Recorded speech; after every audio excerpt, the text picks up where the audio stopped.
I landed a $9 million investment that could change my family's business forever, but my parents still think my younger brother should be CEO instead of me. Sometimes, we come across a story on Reddit that stays with us long after we finish reading. A story so raw, so personal, that you can't help but feel every emotion the writer went through. This is one of those stories. It comes from a woman named Emily Carter, a 32-year-old financial analyst from Portland, Oregon. She grew up in a family that owned a small specialty food business, Carter's Fine Foods. But despite all her success, she spent her entire life feeling invisible next to her younger brother, Michael. For years, she believed that if she worked hard enough, if she proved herself, her parents would finally love and respect her the way they did him. So when they called her, asking for help to save their struggling company, she thought this was her chance to finally earn their approval. But as you'll soon find out, some things never change. Before we begin, don't forget to subscribe to Reddit True Vault for more incredible real-life stories like this. Now, let's dive into part 1. This is a story about love, the kind you chase your whole life, only to realize it was never meant for you. I spent my whole life trying to earn my parents' love. Maybe I was never meant to have it. I don't know why I'm writing this. Maybe because I need to get it out. Maybe because after 32 years, I'm finally realizing something that should have been obvious a long time ago. No matter how hard I try, I will never be enough for them. Growing up, it was always Michael. Michael, the golden child. Michael, the son my parents had always wanted. Michael, the one who could do no wrong. He was 6 years younger than me, but somehow, even as a child, I knew my place in the family hierarchy. Michael was the prince, the future, the one who mattered. And me? I was just there. I remember birthdays where he got expensive gifts while I got something practical, like clothes for school. I remember parent-teacher conferences where my straight-A report cards were met with, "Good job, honey," while his average grades earned. Michael is so smart. He just needs to apply himself. I remember getting into my dream college on a scholarship, only for my mother to sigh and say, "We'll miss you. But Michael still needs us here." And I remember him crashing my dad's car when he was 17, drunk, of course, and my parents scrambling to fix everything while I sat there, invisible, wondering if I had ever been that important to them. But the worst part? I kept trying. I thought if I worked harder, if I achieved more, they'd finally see me. So I buried myself in school, in work, in proving that I was worth loving. And for a while, it worked. I landed a high-paying job in finance straight out of college. I had a nice apartment, a stable life. I was on my way up. My parents would brag to their friends about me, about their successful daughter. But deep down, I knew it wasn't really about me. It was about them, about how they could say they had raised me well. Then, one day I got the call. The family business, Carter's Fine Foods, was struggling. The second location they had opened wasn't doing well, and the whole company was at risk of going under. They needed me. At least, that's what I thought. My mother's voice on the phone was soft, almost pleading. "We just need your expertise, sweetheart. You're so good with numbers. If anyone can save this company, it's you." And just like that, every forgotten birthday, every overlooked achievement, every moment of being second place, it all faded into the background. This was it. This was my chance. Maybe if I did this, if I saved the company, they'd finally look at me the way they looked at Michael. Maybe they'd finally see me. So I quit my job. I left behind everything I had built for myself and moved back home. I told myself it was the right thing to do, that it was what family was about. But even then, there were signs. The way my father shook my hand and said, "We appreciate you stepping in until Michael is ready to take over." The way my mother told me, "Your little brother will be so proud of you when he sees how much you've helped." The way Michael, thousands of miles away on a backpacking trip through Europe, didn't even bother to call. But I ignored it, because deep down, I still believed that if I worked hard enough, they would finally love me the way they loved him. I was wrong. I walked into Carter's Fine Foods on my first official day as the one who was supposed to fix everything. The store had been part of my childhood, the place where I used to help stock shelves and watch my parents work tirelessly behind the counter. But standing there now, as an adult, I saw it for what it really was, a business on the verge of collapse. The numbers were a mess. The second location they had opened was bleeding money, supplier costs were through the roof, and their accounting system looked like it hadn't been updated since the early 2000s. Employees were overworked and underpaid, morale was low, and worst of all, my parents didn't seem to have a clue about how bad things actually were. I rolled up my sleeves and got to work. I spent 18-hour days reorganizing finances, cutting unnecessary costs, and negotiating better deals with suppliers. I rebuilt our online presence from the ground up, launching a proper e-commerce platform, so we weren't just relying on foot traffic. I streamlined operations, implemented a real accounting system, and rebranded our product line to attract a younger, more modern customer base. And for a while, I convinced myself that it was working. Sales were improving. Expenses were going down. Our profit margins were slowly climbing back up. I was saving the company, but if you asked my parents, none of it mattered. They still acted like I was just helping out until Michael came home. Michael, my younger brother, the heir, the future CEO. Michael, who was currently somewhere in Bali, posting Instagram stories of himself drinking cocktails on a beach while I was drowning in spreadsheets and supplier negotiations. Michael, who hadn't set foot in the business since high school, but was still the one my parents spoke about as if he were our company's savior. When Michael comes back, he'll bring in fresh ideas, my dad would say. Michael has such a strong business mind, my mom would add, as I sat across from them, literally running their business in real time. I told myself it didn't matter, that at the end of the day, what I was doing wasn't about recognition. It was about keeping our family's legacy alive. But the cracks were starting to form. There was a moment, about 6 months in, when I really let myself feel it for the first time. I had just pulled off something incredible. I negotiated a massive deal with a specialty grocery chain that would put our products in dozens of stores across the state. It was the biggest expansion opportunity the company had ever had. I walked into the kitchen that night, exhausted but exhilarated, ready to share the news with my parents. My mom barely looked up from her tea. "That's nice, sweetheart. Oh, by the way, I talked to Michael today. He's thinking of taking some business courses when he gets back. Isn't that wonderful?" I think that was the moment something inside me cracked. I had dedicated every waking moment to this business. I had given up my career, my life, my stability. I was keeping us afloat.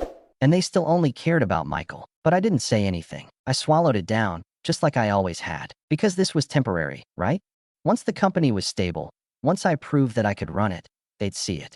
They'd finally see me. At least, that's what I kept telling myself. But late at night, sitting alone in my tiny apartment above the store, staring at the ceiling after another 16-hour day, I started to wonder. I sighed, rolled over, and grabbed my phone.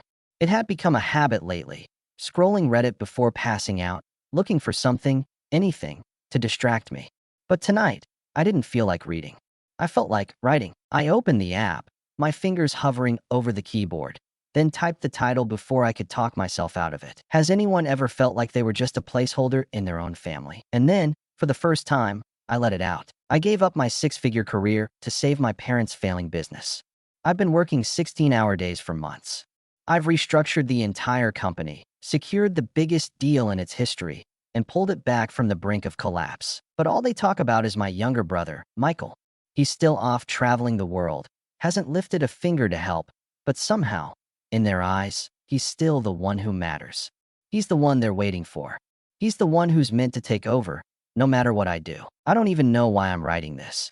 I guess I just need to ask, did they actually want me here? Or am I just keeping the seat warm until their real success story comes home? I stared at the post for a long time before finally pressing submit. Then I turned off my phone, rolled over, and let the exhaustion take me under. I gave up everything to save my family's business. Twice. And somehow, it still wasn't enough. I don't know why I thought this time would be different. After months of grinding, of working myself to the bone, of pouring every ounce of energy into this business, we were finally seeing real progress. The numbers were up. Sales were climbing. Investors were noticing. But before I talk about the success, I need to talk about the failures. Because there were two. And the second one nearly broke me. Failure number one, the wake-up call. The first time the company almost collapsed under my watch. It was because I trusted my parents' old methods too much. When I took over, I didn't want to come in like some corporate overlord and change everything overnight. I wanted to respect what they had built. So I followed their strategies, their supplier deals, their pricing models. Big mistake. Their way of doing business was outdated. The margins were razor thin, and we were hemorrhaging money in places I hadn't even considered. Within 6 months, we were running on fumes. I had to make a call. I cut suppliers that had been with us for decades and found better options. I restructured payroll, which pissed off my parents because it meant cutting their own bloated salaries. I pushed for an aggressive marketing campaign, one they thought was too modern, but ended up saving us. And it worked. For a while.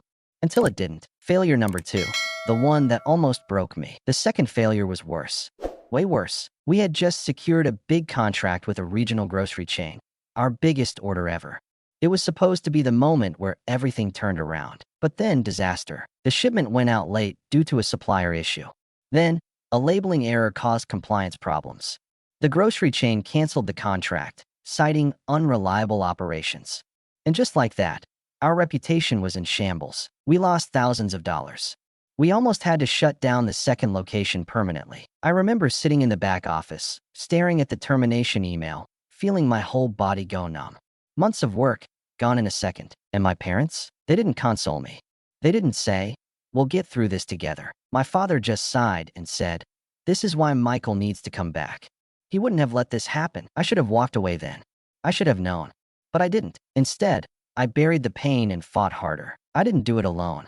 If there's one good thing that came out of this mess, it's that I found out who I could really trust. Tamara, our head of product development, who had been with the company since she was 18, stood by me when everyone else doubted me. Jason, our operations manager, helped rebuild our supply chain from the ground up. Daphne, our marketing lead, worked late nights alongside me, revamping our entire brand image. Together, we clawed our way back.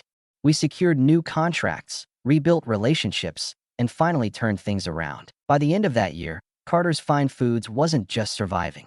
We were thriving. I remember the day we officially reported our first profitable quarter in 5 years.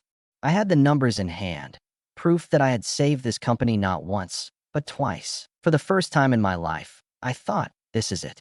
This is when they finally see me. That night, I sat across from my parents at dinner, waiting for them to acknowledge it. "You've done a good job," my dad finally said. I felt my chest tighten with emotion.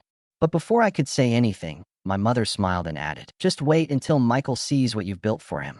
He's going to be so impressed." It hit me like a punch to the gut. They still didn't see me. No matter what I did, no matter how hard I worked, this was never meant to be mine. But I wasn't ready to give up yet. I had waited 30 years to be recognized. Surely, one day, they would finally see me, right? I used to believe that if I worked hard enough, if I proved myself enough, one day, they'd finally see me. I don't believe that anymore. I think I always knew. Deep down, in a part of me, I refused to acknowledge I knew.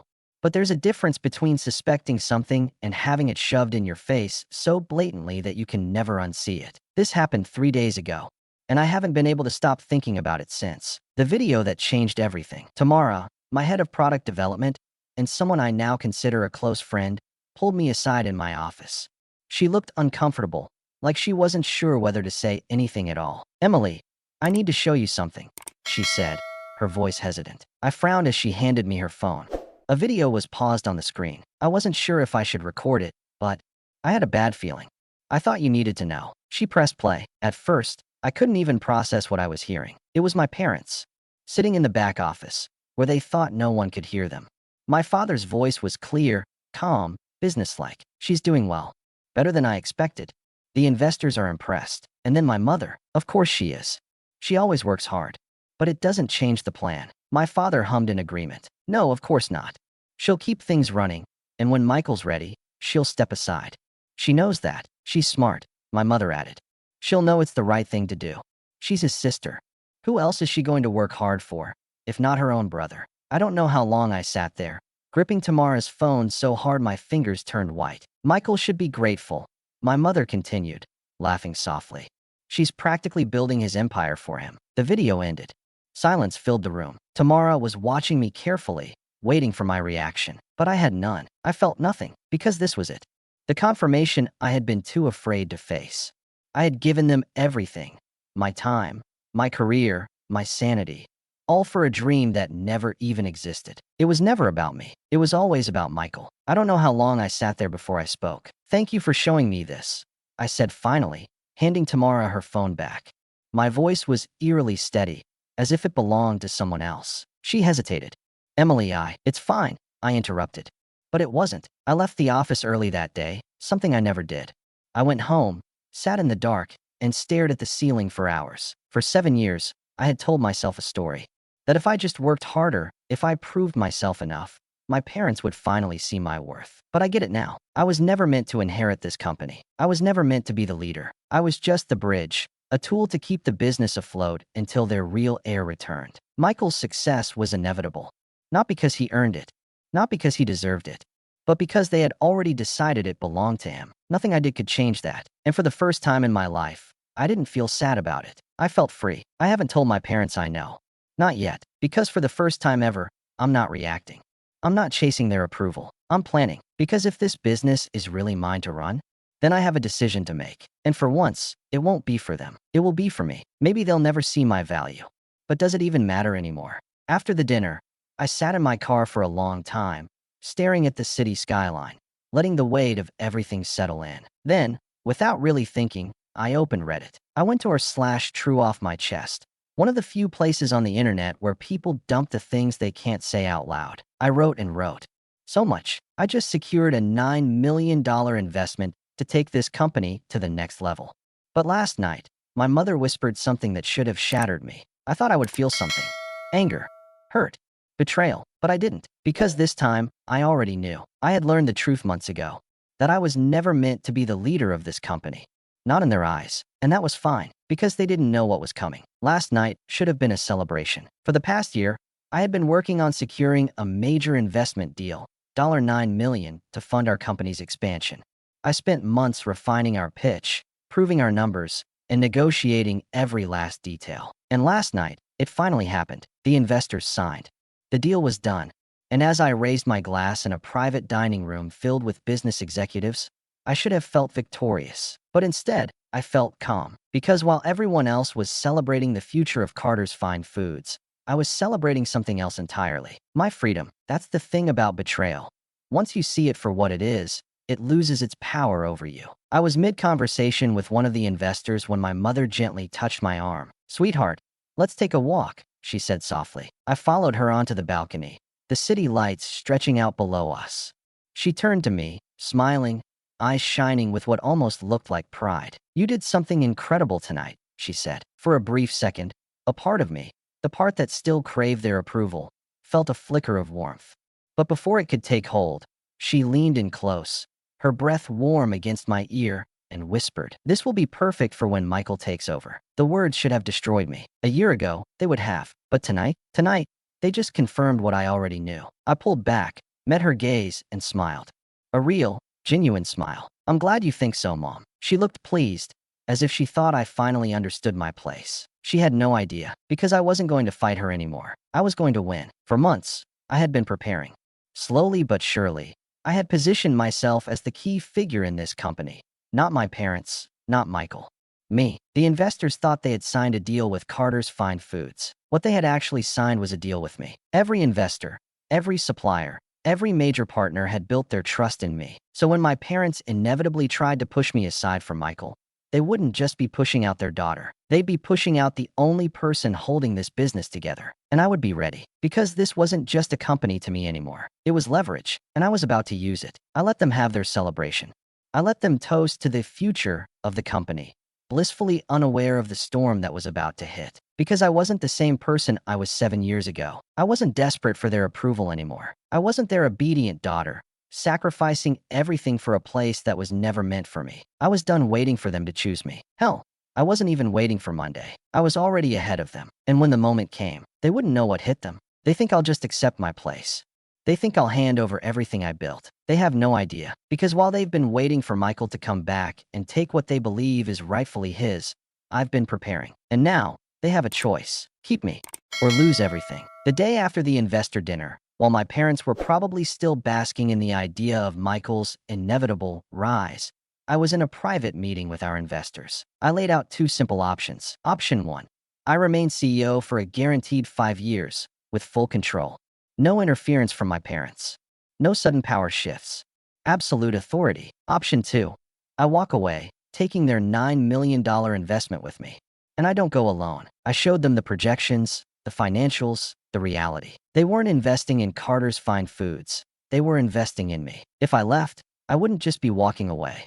I'd be taking my entire core team, our supplier relationships, our biggest clients, and the operational structure that I built from the ground up. And if they thought I couldn't do it again, they were wrong. That same night, I met with the people who had stood by me for 7 years. Tamara, Jason, Daphne.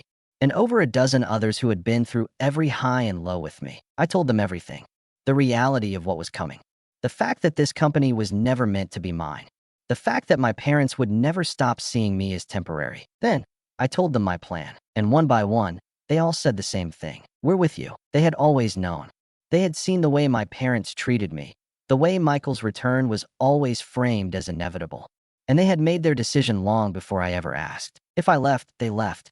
Simple as that. And suddenly, I wasn't afraid anymore. I spent years waiting for my parents to acknowledge me. To say, we see you. We're proud of you.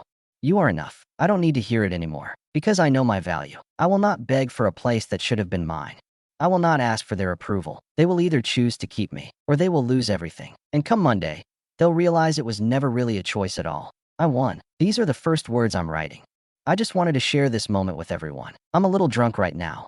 Not going to lie, but I think I've earned it. For the first time in my life, I'm not carrying the weight of trying to be good enough for them. I don't have to prove anything anymore. Because today, I didn't ask them to choose me. I forced them to. This morning, I walked into that boardroom knowing exactly how this was going to play out. My parents were already there, sitting at the head of the table like they always had. Michael, freshly back from his travels, looking smug as hell in his overpriced suit. They thought today was just a formality. That Michael would be announced as CEO and I'd gracefully step aside, just like they always planned. They had no idea what was coming, because when the investors arrived, they didn't even look at my parents. They looked at me, and then Kingston, our lead investor, said the words that changed everything. We need to clarify something before we proceed. Our investment isn't in Carter's Fine Foods. It's in Emily Carter. And any change in leadership that doesn't involve her will require a full reassessment of our deal. Silence. I watched the color drain from my mother's face. My father stiffened in his seat. Michael, to his credit, finally realized something was wrong. I let the moment sink in before I spoke. You have two choices, I said, my voice calm steady. Stronger than I've ever heard it. 1, I stay as CEO with absolute control. No interference. No transition plan. This is my company now. 2, I leave. And I take everything with me. The investment, the team, the clients, the infrastructure. You'll be left with a name and a shell of a business. More silence. And then the final nail in the coffin. The people who actually built this company. Tamara, Jason, Daphne, and over 20 other employees who had been through every single battle with me stood up from their seats around the room. Tamara cleared her throat and said it plainly. If Emily leaves, we leave. And that was it. That was checkmate. My father looked at my mother. My mother looked at Michael. And Michael? He looked at me like he was seeing me for the first time. They didn't argue. They didn't try to fight. Because there was nothing left to say, they signed the papers. I was officially CEO, not because they wanted me to be, because they had no other option. So yeah, I won. And tonight, I celebrated the way I've never allowed myself to before. No weight on my shoulders. No lingering doubt. No waiting for their approval. I drank. I laughed. I let myself feel it. Because for the first time ever, I wasn't waiting for them to choose me. I made them accept the truth. And honestly, it feels incredible. I used to think that losing my family would break me. But the truth is, I've never felt more whole. For the first time in my life, I wake up without the weight of trying to be enough pressing down on me. I take morning walks. I read books that have nothing to do with business. I'm even, dare I say it, thinking about dating again. For years, I was so focused on proving myself that I forgot to actually live. But now, I finally can. A week after the boardroom showdown, my parents asked to meet. I knew exactly what was coming, but I went anyway. Maybe out of curiosity. Maybe just to confirm what I already knew. We sat down in a quiet cafe, and for a few minutes, they made small talk. How was I doing? Was I sleeping enough? Had I eaten? Like they hadn't spent years overlooking me. And then my mother sighed dramatically, took my hand, and said, "Sweetheart, you've done such a wonderful job. Truly. But now that the company is stable, don't you think it's time to let your brother take over?" I stared at her. I didn't feel angry. I didn't feel hurt. I felt nothing. I slid my chair back, stood up, and simply said, "Have a good day." And then I walked away. I haven't spoken to them since. A few days later, my phone rang. It was Michael. I let it go to voicemail, but curiosity got the better of me, so I played it. His voice was dripping with entitlement and fury. "You think this is over? You think you won? You're gonna regret this, Emily. I will take back what's mine." I actually laughed. Michael, who has never worked a full-time job. Michael, who couldn't even book his own flights without my parents handling it. Michael, who has never built anything on his own. Let him try. Because for the first time ever, He's going to have to stand on his own 2 feet. And we both know how that's going to go. The company is thriving. My company is thriving. I have a leadership team that respects me, investors who trust me, employees who believe in me. But my family? I don't think of them as my family anymore. They're just people I used to know. And I thought that realization would hurt. But it doesn't, because I'm done chasing something that was never meant for me. I lost my family, but in the process, I found myself. There's nothing more exhausting than spending your whole life chasing love from people who were never willing to give it. Some battles aren't meant to be won. Some doors will never open, no matter how hard you knock. And sometimes, the greatest peace comes not from fighting harder, but from finally letting go. To anyone out there still trying to earn the love they should have been given freely, you are enough. You always were. Emily Carter walked away with her dignity, her success, and most importantly, herself. And now, we can only hope she finds the kind of love that doesn't have to be fought for. The kind that chooses her effortlessly. If this story resonated with you, don't forget to like, subscribe, and share. There are more stories waiting to be told, and we'll be here to tell them. This is Reddit True Vault. Until next time, take care.